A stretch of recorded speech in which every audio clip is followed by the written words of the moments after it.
भोले जी और माता पार्वती जी के कमल चरणों में गुड़ चुके गोड़ लागतानी हमार प्रणाम स्वीकार हो। माँ जगदम्बा भवानी के कमल चरणों में गुड़ चुके गोड़ लागतानी हमार प्रणाम स्वीकार हो। नीलम दीदी और हरेंद्र भैया के कमल चरणों में गुड़ चुके गोड़ लागतानी हमार प्रणाम स्वीकार हो। सब गुरु भाई बहना के कमल चरणों में गुड़ चुके गोड़ लागतानी हमार प्रणाम स्वीकार हो। आशीर्वाद के चाहना बा तो देखिए गुरु भाई बहना, आज हम आप लोगन के बड़ा दुख भरी कथा कहे जाता है। जेकरा पर हम विश्वास करेनी वह आदमी आजकल कैसे कलयुगी संसार बाकी विश्वास के कैसे तोड़ देता। कहला पहले के मनई कहत रहना कि जेठ भाई भौजाई माई बाप के समान होला। ताई एक कथा में बड़ा कुछ आप लोगों के सीखे के मिली कि एक छोटा भाई जन है अपने भाई भौजाई के माई बाप के समान जाना ताना और उनके साथे कितना भारी गलती कैले बाटे। ते कथा के पूरा सुनब आप सभी के आँख में आंसू आ जाई। कथा कबो आप लोगों से रिक्वेस्ट बाकी कबो आधा अधूरा न सुनी। काहे खातिर आधा कथा सुनने से कौनो ज्ञान ना मिलेला और महादेव जी के अपमान होला। तो कथा के आप लोग पूरा सुनो और आनंद उठाए और ज्ञान के बात ही समझो जाए। तो देखिए एक गांव में एक गुरु बहिना रहली। गुरु बहिना के दू ठो बेटा रहना। तो समय के पहिया को घूम जाके हो ना जानेला। गुरु बहिना तो जब ले रहली घर परिवार बड़ा आनंद में से चलत रहल। बड़ा सुखी रहली। महादेव जी के दया से कौनो चीज के कमी न रह। धन संपदा बेटी बेटा सब रहल। लेकिन जब वही बड़का बेटा के विवाह कैले रहली ओकरा बाद अचानक में उनका मृत्यु हो गई और वो स्वर्ग सिधार गई। जब मर गई तब भाई भौजाई जब रहना भाई भौजाई सब गाँव गड़ा कहे लगल कि ये बाबू अभी है तो माई दादा हम विश्वास के कबू ना तोड़ियो। लेकिन जब हम जेही पर जितना विश्वास करेला वही विश्वासघात हमरे साथ करेला। काहे कि ई कलयुग महीना चलता। यही से शिव चर्चा कहानी चर्चा भजन हर गांव गांव में हो रहा बा कि अपने में बदलाव लाई और जीवन के अपने धन्य बनाई। मनुष्य के जीवन पाके अगर केहू के साथे अच्छा न करी तो बुरा भी न करी, नहीं तो अगला जन्म भी बेकार चल जाए। अब वो का कोई न छोटा भाई कही जात रहना तो एक गरीब गुरु बहिना पर लड़की रहली बड़ा सुंदर। कहला कि धन दौलत तो हमारे घर में बटले बा।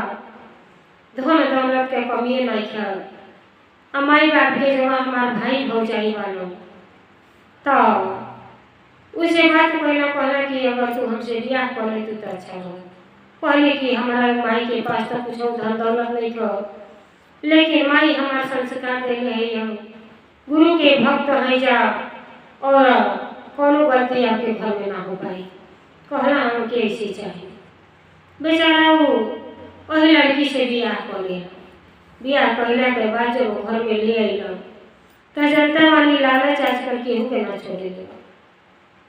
अब भाई और भौजाई के मन में बड़ा लालच रहा कि हमारे भाई के बढ़ाने घर में शादी ब्याह करो, दान दहेज मिली और सामान मिली, हमारा घर भर जाई। अब दोनों जनी वो लड़की से ईर्ष्या करे लगना। देखी धन दौलत तो एक से आई एक से जाई, लेकिन अगर परिवार सही बा तो परिवार से जीवन गुजारे के बाद परिवार अच्छा होके के चाहिए। अब लड़की गुरु भक्त रहली, महादेव जी के शिष्या रहली। बेचारी जैसे भाई छोटहन अपने भाई भौजाई के सेवा भाव बात के मानत रहना वैसे बेचारी वो हर बात के उनको माने। लेकिन भौजाई जो है नाजायज फायदा उठावत रही।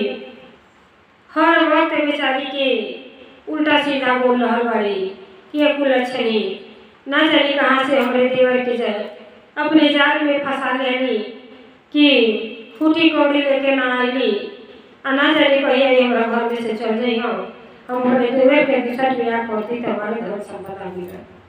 अब मन में जब इससे हो जाता तो कितना हूँ अच्छा करी वो बुरे नजर से आदमी देखेगा।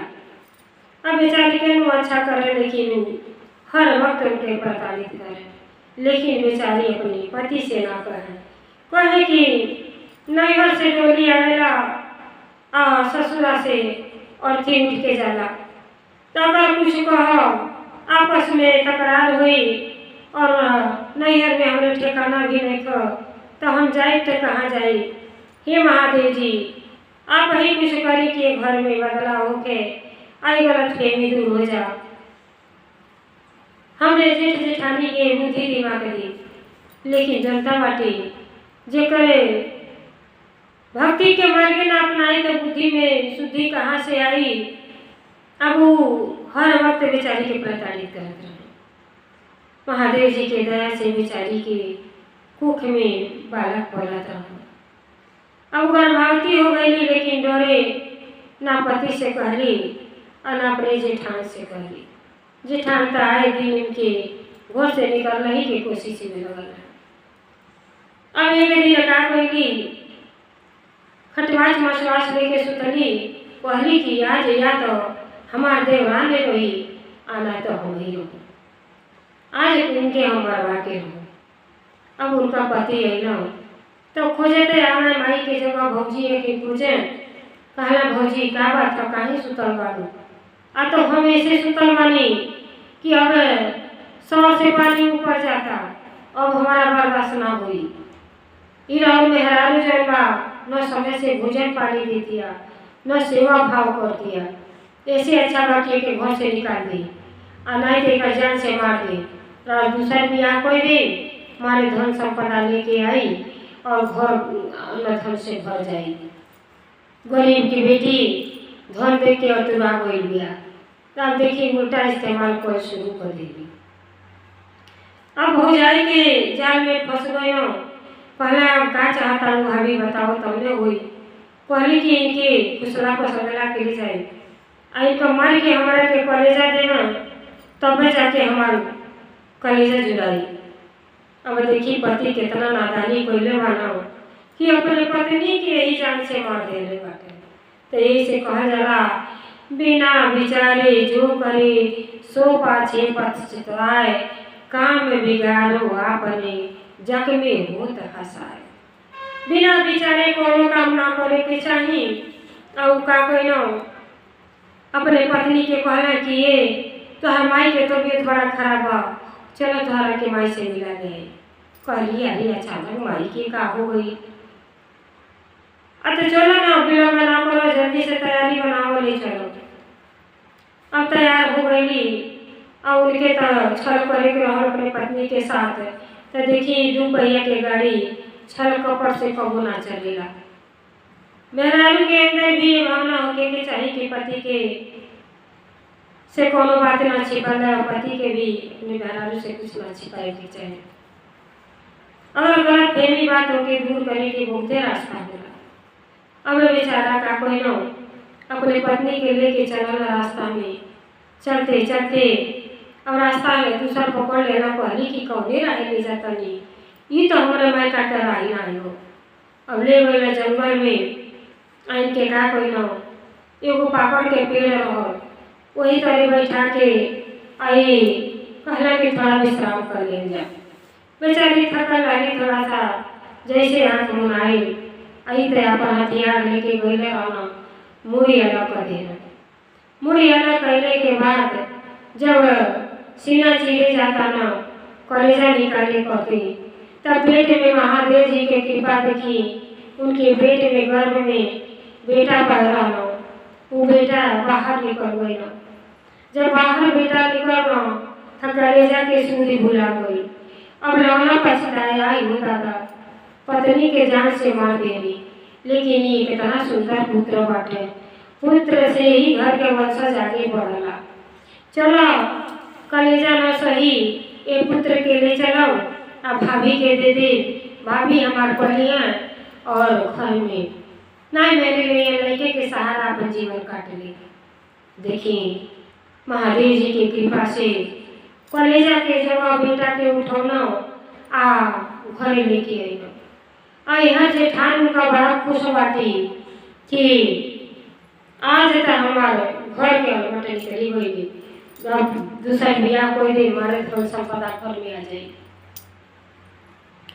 अब लेके अला तो कहला ये भौजी हई देखा का चीज लेके आयल बानी। कहली का हो? आ तो देखा कहलू ना पत्नी के मार दिया गलत बा। मेहरारू के मार के जब कलेजा निकाले जाते हैं तो पेट में जो है कि बड़ा सुंदर बालक रहा तो बालक के कहल छोड़ दी। उनके तो जैसे कहलू उसे मार देने, लेकिन ये बालक के तू पोस दो। अब पोस दे तो सियान हो जाए। अब हमन के घर में हमन के बेटा हो जाए राज पाट संभाले वाला। तो जनता वाली देवराज जेठानी कितना प्रेम से बतियावे, लेकिन पटीदारी ना छूटेगा। कहली हाँ सब के बेटा सब बोला कि हम पालो ओकरा माई तो मर गई, लेकिन ये बेटा के पालो तो मन में सोचा ताड़ी कि एक दिन हिस्सादार हुई। अगर एक मार दे ना पालो तो सारा धन दौलत हमार हो जाए।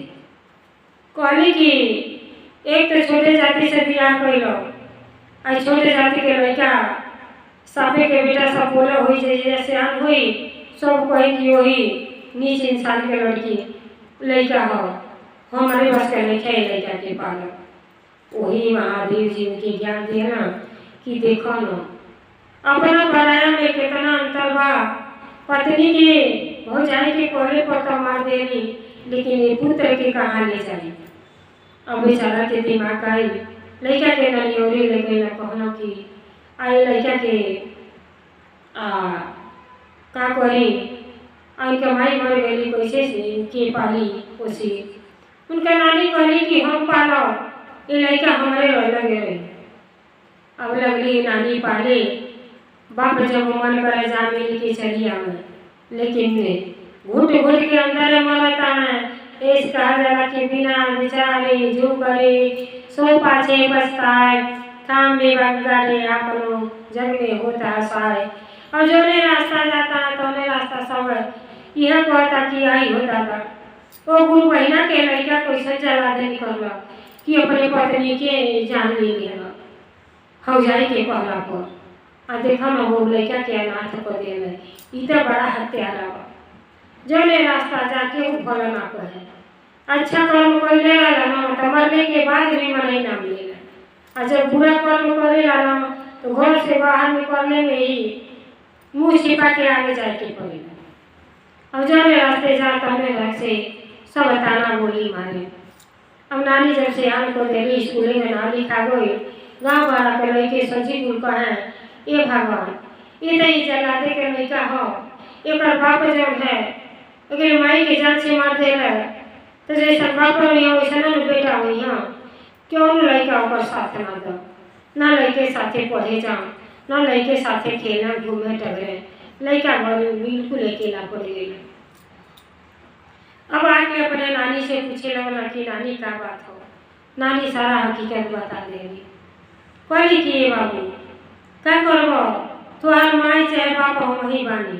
बाप तुहार वैसे नहीं हम कुछ छिपौली की बात के कहो तो वैसे याद हुई तो फिर बाप बेटा में तकरार पड़ी।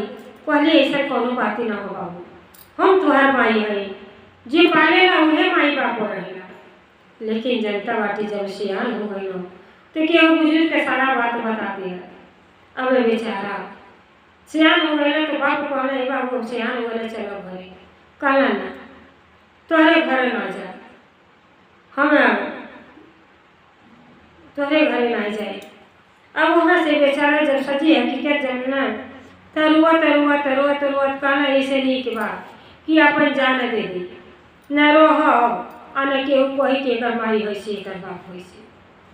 अब चलते चलते वही गए ना जहाँ उनके माई के उनका बाप मुड़ी काट के कर उनके जन है चीर के निकलने रहना। अब वही अब का जानता रहा कि माई यही रहे कटल रही उनका ताकाल मृत्यु भल रहा प्रेत जोनी में गई रही। अब बेचारी अंदर वही बाटी अब उनका आत्मा घूमता और वही लड़का जाके फूट फूट के रोता है कि हे महादेव जी कैसन हमारे साथे लीला कोई नहीं कि पेटे में रहली तो हमार माई साथे छोड़ के चल गई। तो अब वो बताना कि जे दुनिया संसार में माई से बढ़ के केहू ना बा। आज हमार माई रहती तो ई दशा ना हो। तो यही से कहा जाला कि अपने माई बाप के कबो तिरस्कार ना करे के चाहिए। माई के जगह तक केहू ले ना पाई और माई कहती फूट फूट के रोता ना। जेकरा माई बाड़ी माई के कदर इज्जत ना करता, लेकिन जेकरा माई ना बाड़ी उसे पूछी कि ओकर का दशा बा।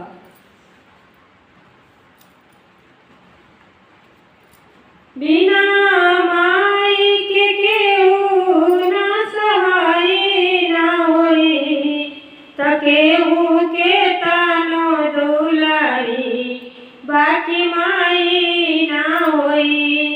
केहू के तानो दुलारी बाकी माई ना होई। तब बेचारा रोत आने की हे माई आज तू रहतू तो हमारी दशा ना रहत।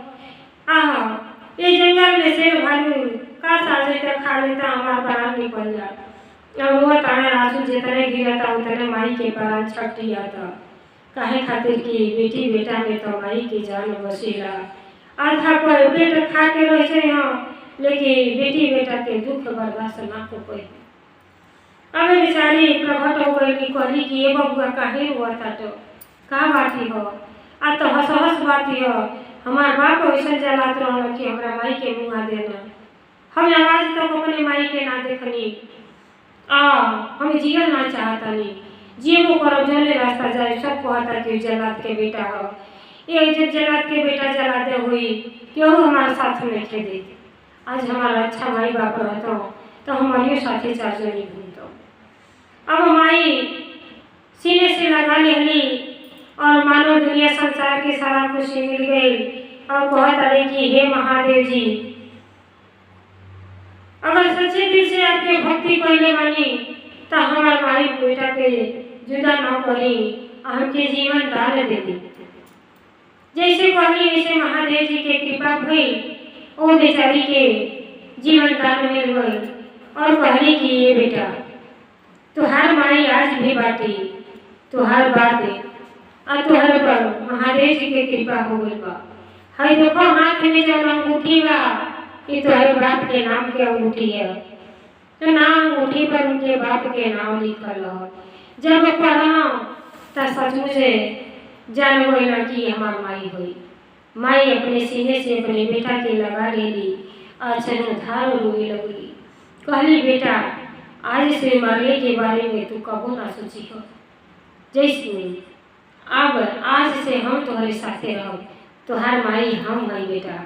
हमके तुहार पिताजी मरले रहना लेकिन हम ठानी गुरु जी के भक्त। गुरु जी तुहरे पर दया कइली आ तो के माई लौटा देले बाटी बेटा। तब माई बेटा वही जंगल में रहे लगन अपन दिन भी काटे लगल। आ यहाँ जौन जेठान रहली जेठान देखी बुरा कर्म के नतीजा बुरे होला। बुरा कर्म के नतीजा बुरे होला।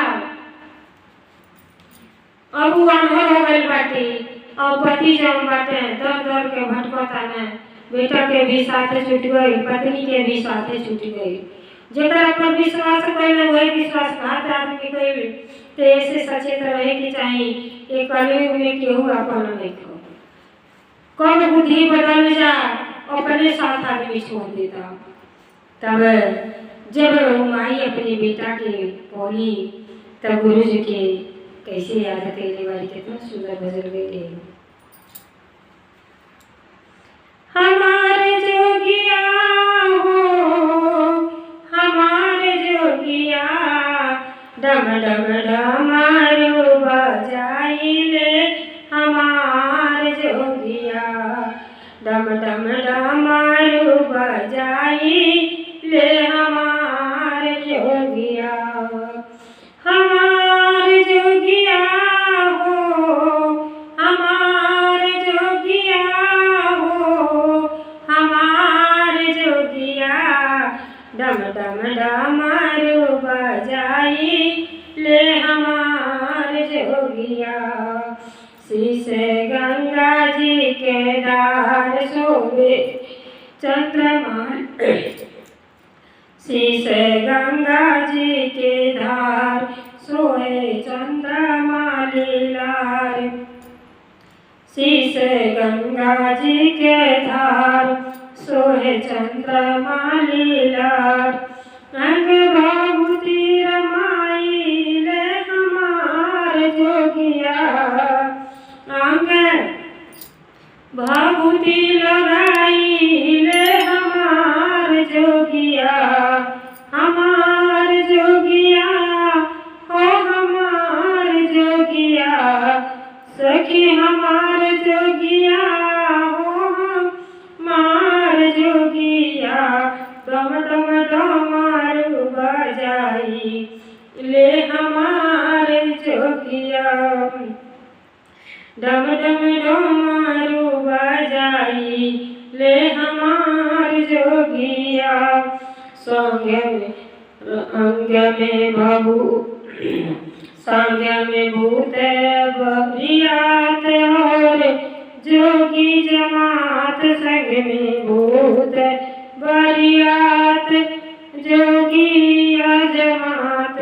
हरि नंदी चढ़ के आवे हमार जोगिया, हरि नंदी चढ़ के आइले हमार जोगिया, हरि हमार जोगिया हो हमार जोगिया।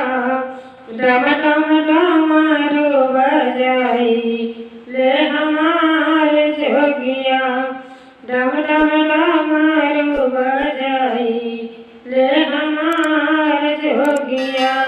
अरे हमार जोगिया सखे हमार जोगिया, अरे नंदी चढ़े आई ले हमार जोगिया, डम डम डमरू बजाई ले हमार जोगिया।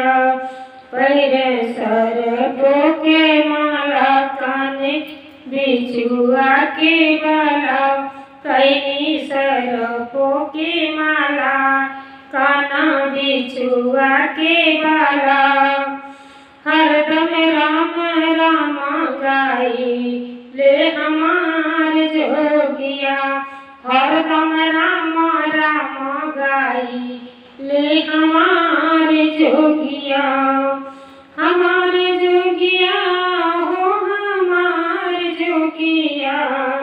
हरदम राम राम गाई ले हमार जोगिया। सब रुक जो देव सब रुक के जो देवा कर सारा जग सेवा, सब रुक के जो देवा कर सारा जग सेवा।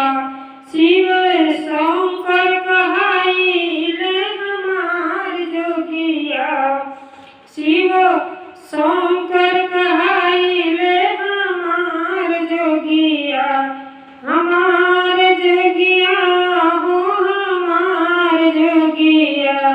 अरे हमार जोगिया हो हमार जोगिया, डम डम डमरू बजाई ले हमार जोगिया। भक्तन पर करी ले दया हमार जोगिया, हमार जोगिया हो हमार जोगिया। डम डम डमरू बजाई ले हमार जोगिया। तो देखिए वह जंगल में बैठ के बेचारी बड़े श्रद्धा भाव से बड़ा खुश बाड़ी कि हमार जोगिया महादेव जी कितना अच्छा है कि हर भक्तन पर निगाह रहेला, हाथे में डम डम डमरू बजाइला और गोटाई में सर्प के माला रहेला, कान में बिछुआ रहेला, साथे में भूत रहेला। उतान उनको वहाँ के समतिया हुई टूटे ही झोपड़ी में रहिला, लेकिन भक्तन के कैसे उद्धार करीला। कितना प्यारा भजन बोले बाटी। लड़का जाने लड़का और माई दोनों जानी महादेव जी के भजन के माध्यम से खुश करता लोग। कहता कि हमार भोले जी नंदी चढ़ के आवेनी तो जंगल में तो सब जानवर के रहबे करनो। तब तक हमें भजन गाता बाड़ी तब तक महादेव जी खुद दर्शन देनी नंदी चढ़ के आके और माई बेटा के आशीर्वाद देनी कि बेटी जाया से प्रेत आत्मा से तो छुटकारा मिला, तू अपन बच्चा के लेके अपन जीवन अपन खुश में से बिताओ, जा तो के आसे कोनो चीज के कमी ना रही, तेरे पति से भी तुहार मिलन हुई। तो देखी भगवान के घर में देर है लेकिन अंधेर ना हो। बड़ी खुश भैली महादेव जी के चरण पकड़ लेनी। महादेव जी चमत्कार करनी कि माई के मर के भी माई के जीवित को देनी, माई बेटा के मिला देनी और बारम्बार प्रणाम करता रही कि हे महादेव जी आप जैसा जानी ये दुनिया संसार में के हुए ना बा। तब तक महादेव जी अंतर ध्यान हो गई। अब महादेव जी के दया से जहाँ जहाँ चरण पड़ल वहाँ उनके सब चीज घर द्वार सब कुछ हो गए, धन धन के कोनो चीज कमी ना रह। लेकिन अभिमान ना भई, कहाँ से गुरु के भक्त रही, उनके विचार में कोई ना आया कि इतना धन बिना कमाए मिल गई तो हम अभिमानी बन जाए। कली धन संसार में क्यों न लेके आए न लेके जाई, लेकिन अपने भक्ति के मार्ग ना छोड़ली, भक्ति करत रह गई। और ये सावन महीना जब आवे तब भगवान की चर्चा भजन करावे और भंडारा करे। तब देखी भंडारा कोयले बाड़ी तो यह जन्म के जेठान धाव गल बाटी अपति दौड़ के भटकता न पेटों के भर भोजन ना मिलता। घूमते घूमते अब वो मुझे है का पत्नी खूब सुंदर मंदिर बनौले वाली आ वही महादेव जी के चर्चा करावे और सबके अपन भोजन करावे। वही चलते चलते उनका पति भी पहुंच गई न। जब गई न तब लाइन में सबके भोजन कराओ तो माताजी और बेटा, तब नजर पत्नी के अपने पति पर पड़ल तब बेचारी झरझर रोने लगली कि पति परमेश्वर बना कितना हो गलत कहना वो उनका विचार रहा, लेकिन हम काहे खातिर के गलती करें। अब बेचारी कहली कि ये दशा कैसी ऐसी दशा हो गई आपके, कहना कि आप के हैं अब तो हमके याद करी, आप हमारा के जान से मार दे रही और हमारा आत्मा इधर उधर भटकत रहल। हमारे पुत्र इतना रुआत गावत रहना कि जहाँ जहाँ इनका बुद्ध पड़ल तैसे तैसे है धरती फाटी गई हम निकलनी। निकलना के बाद महादेव जी के कृपा भई कि वहाँ के कृपा से हमें फिर जीवन दान मिल गई। ऐसा अन्न धन सब महादेव जी देखे सुखी करके चल गई। तो भक्ति में तो इतना शक्ति बा रौरा का है तय। अब बेचारा हाथ जोड़ के लोगों ने विनती करे कि हमार तो गलती माफ करे लग नहीं कर, लेकिन अपने घरे चला लो। वो धन दौलत का हुई चला घरे जो हमार भौजी रही तो आँख से अंधा हो गई बाटी सब खैले बिना सब अच्छी तरह खैले बिना छटिया था सब चीज भुला के अपने घरे चला। अब का करे बेचारी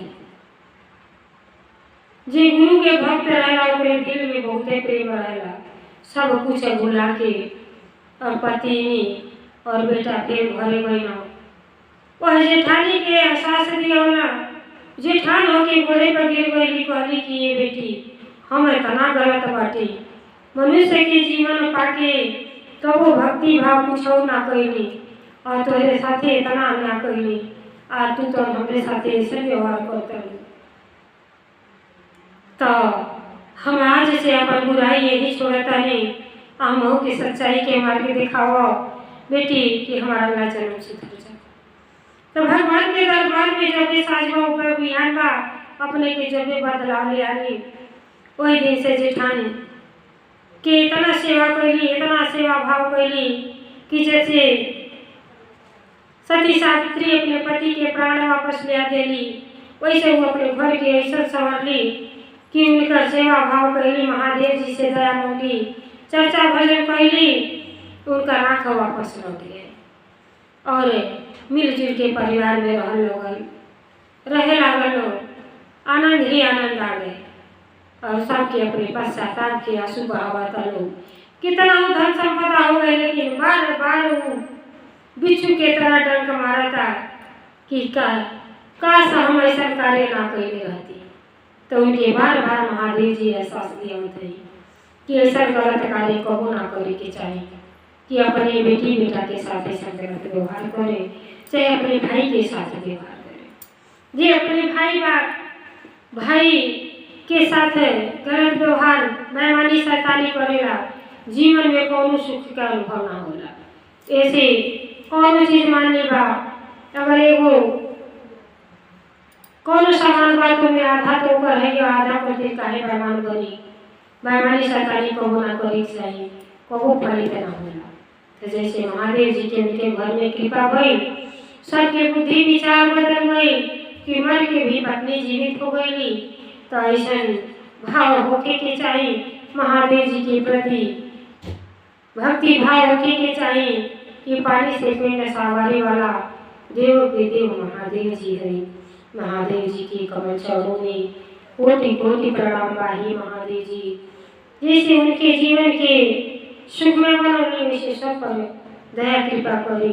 हर हर महादेव, हर हर महादेव। भोलेनाथ की जय, सच्चे दरबार की जय जय।